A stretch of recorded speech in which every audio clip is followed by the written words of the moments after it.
Let's bring in Portfolio Wealth Advisors President and Chief Investment Officer Lee Munson. Lee, I want to kick back to Walmart just here for a second because, it wasn't the quarter that was the problem. It was the forecast for fiscal 2026. And a lot of investors on the call were looking for more answers, or at least a little bit of a window into how they're going to handle the tariff problem, but particular when it comes to China. I'm not sure that I'm so concerned about Walmart. It's not uncommon for Walmart to have some pretty, they tend to be a little bit more conservative in the beginning of the year, and then they start to finish strong. So that's a tactic that they do with earnings.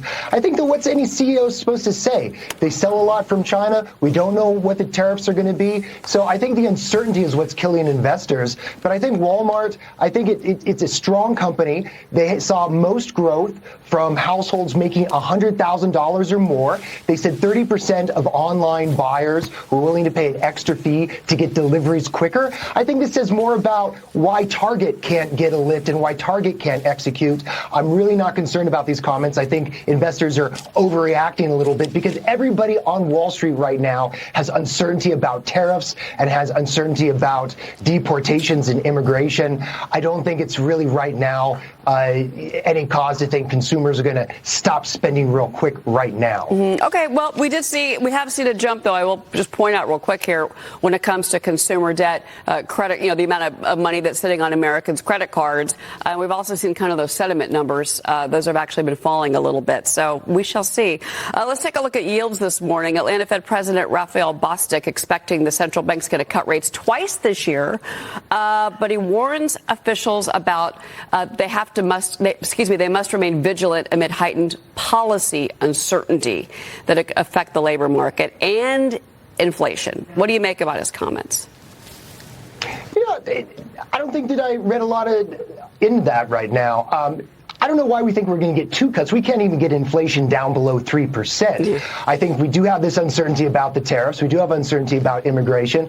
But overall, I think that there's more concern that I have that we could see a little summer bump in inflation if Trump actually goes through with these tariffs. So I think the idea that we might see two cuts, I'm not sure we're going to see any cuts at all. And I don't think that that's going to have a huge effect other than markets might have a reaction. I think the real thing that investors need to think about is, are we going to have a summer pullback because of some slightly increased inflation from tariffs? I think outside of that, I wouldn't think that anybody would have any idea about if we're going to get cuts or not. John Lonsky, get in here because you have some that are saying that it's not about a cut this year. It's that we could be looking at a rate hike at some point if inflation continues to either stay at current levels or spike, which it did last week. I think this year we're going to be very much focused on what might be called cross currents. On the one hand, we're going to be looking at faster than expected price inflation, not only because of tariffs, but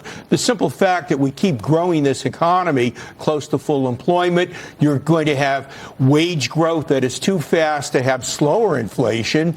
And at the same time, we have this evidence of a slower rate of consumer spending. This is what Walmart is telling us, and that's very important.